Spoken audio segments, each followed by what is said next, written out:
Okay, this video is about Alexander the Great, one of the greatest generals of all time. He was undefeated in battle. He had the greatest empire that he himself had conquered by the time he was about 33 years of age. He comes from Macedon, and here's his father, King Philip.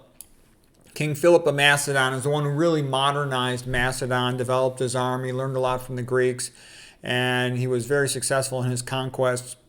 And Alexander basically inherited the military strategies and systems and the long spear and the cavalry all from his father, okay, King Philip.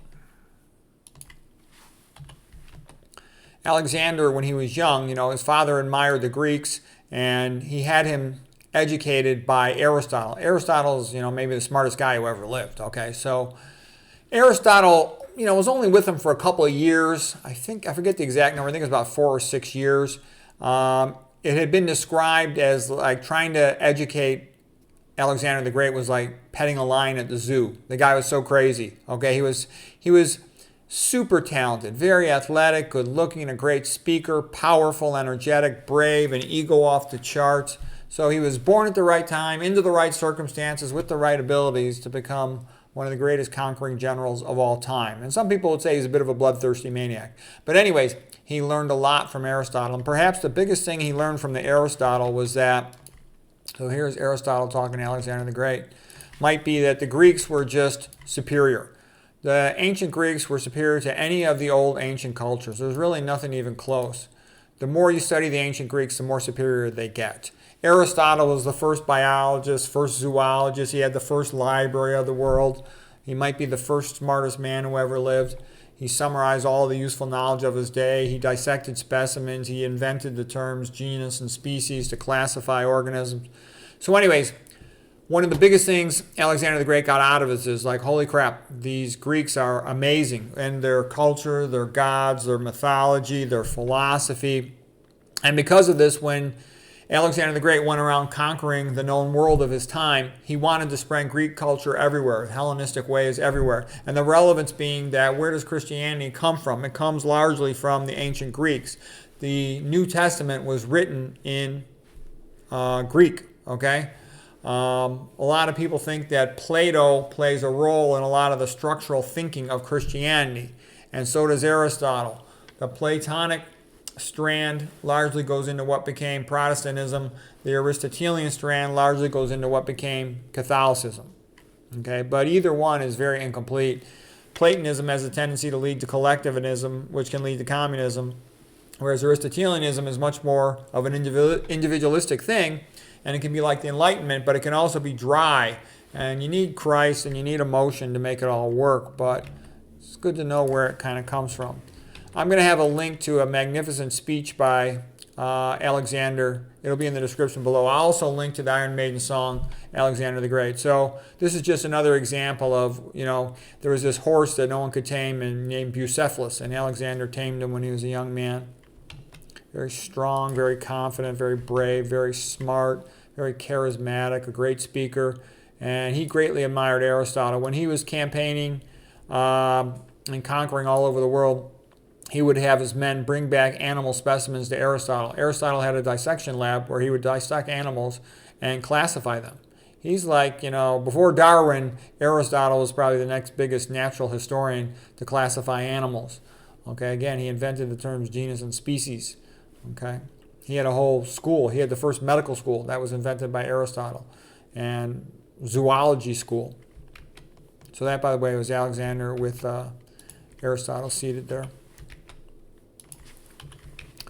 Okay, and then Alexander loved the Greeks and the Greek philosophers, and he loved Diogenes. Diogenes was a street philosopher in Athens who would do a lot of vulgar things. He would defecate in the street. He'd be making jokes all the time. He'd walk around with a lantern saying he was looking for one honest man in Athens.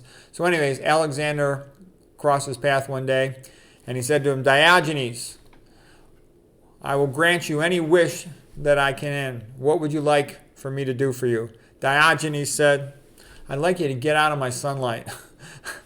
And Alexander the Great one time said if he couldn't be himself, he'd like to be Diogenes. Okay, so Alexander the Great made this incredible conquest all the way deep into Asia. He conquered areas in India and in Egypt and many other places. Okay, here's just another map showing, this dark blue from Greece, from Macedon, all the way through all these areas. Much of the known world of his time. This is Alexander the Great going into Egypt, and they made him like a pharaoh, a demigod. Okay. Now, he also tried to make peace with the people after he would conquer them. He actually treated them very well. Some of the Greeks and Macedonians were a little pissed off about that because they felt that the people should be slaves. We should sort of, pillage their area, take their stuff, and make them into slaves. Whereas Alexander was often very nice to the people he conquered, and he wanted to make friendships and partnerships with them. And that actually pissed off a lot of his soldiers, and there was even a bit of a mutiny. And Alexander gives this great speech. I'll put the link to his speech in the description below. It's a rather magnificent speech. And the maps that are shown there kind of give you more of a sense of the area he conquered. And he Hellenized it. He made it, much more ancient Greek in culture and aware of that. So another, magnificent painting here. Entry of Alexander the Great into Babylon by Charles Le Brun, 1665. So he was also perhaps a bit of an alcoholic. It's not exactly clear. We don't have the great historical documents of him. He had admired Homer, and he was jealous of Achilles for having had Homer to write down all his great exploits and glorify him forever, make him immortal. But Alexander was a bit of a brute and a bit of a barbarian. He had a guy by the name of Callisthenes who was like the nephew of Aristotle, and he went on these military campaigns with Alexander the Great. But he, like many of the men, was a little pissed off at Alexander for adopting too many of the Persian ways. They felt he let himself be too Persianized, and they were pissed off about that. And Alexander the Great had him on bogus, charges. He had Callisthenes executed. So then he's pissed off. He doesn't have anybody to write about all his exploits, but he kind of brought that on himself. Okay, so Alexander was, like the most famous guy in the ancient world. He's immortalized as well in the lives, Plutarch's Lives. When he went to the place of the Gordian knot, which was this highly skillfully tied knot, nobody could untie it. And they said, whoever can untie this knot shall rule all of Asia. So Alexander, instead of trying to untie it with his hands as everyone expected, just took his sword and he cut it. And that fulfilled the prophecy of his destiny to rule Asia, cutting the Gordian knot. And it's also a metaphor for using an unexpected, outside the box, lateral thinking approach to solving a problem that no one else can solve. So here he's with the great artist Apelles, and he wanted him to paint things of his great exploits. And, Alexander was rather charismatic. So again, these are paintings by Apelles. And here's a famous scene where Apelles painted one of Alexander's mistresses, and Apelles just thought she was extraordinarily beautiful. Alexander says, you think she's beautiful? I'll give you to her. I'll give her to you. He's got plenty of other women. Okay, so she was given to the painter. So that's how that one went.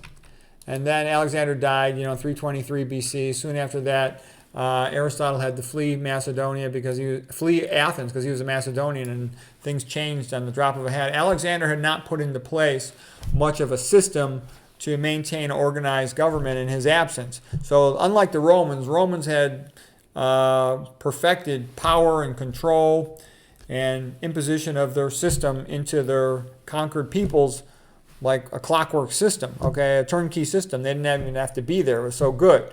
Versus Alexander had not done that. He was more interested in conquering things and the glory of his name. He really hadn't done much to establish his empire and to organize it and to rule it. So when he died, it fell apart pretty quickly, and all his generals then fought amongst each other and whatnot. This is a painting later of Julius Caesar traveling through a city, I think in Spain, where there was a statue of Alexander the Great. And he saw it, and Julius Caesar started crying, and his men said, why are you crying? And he says, because I am the same age as he was when he died, and he had already conquered almost the entire world, and I have done nothing. So Julius Caesar was this major determined person, and it's good actually to compare yourself to somebody who you feel you want to be like. Now don't get me wrong, both Julius Caesar, who conquered Gaul and killed like 1 million people from Gaul, and Alexander the Great, they're both kind of bloodthirsty maniacs, okay? But they also were great generals. Alexander the Great was undefeated in battle. Julius Caesar is the biggest badass general that ever lived in ancient Rome, a nation of generals for 1,500 years. But be that as it may, that's the famous story of Julius Caesar crying when he saw the statue of Alexander the Great. And now I said I got in the links below, I'll link to the great speech of Alexander the Great when he spoke to his men when they were mutinying, and I'll also link to the Iron Maiden song of Alexander the Great. So it's good to know about Alexander the Great, and this is what spread Hellenism throughout much of the ancient world and was a prelude to the Roman civilization, and subsequently Christianity spread throughout these areas.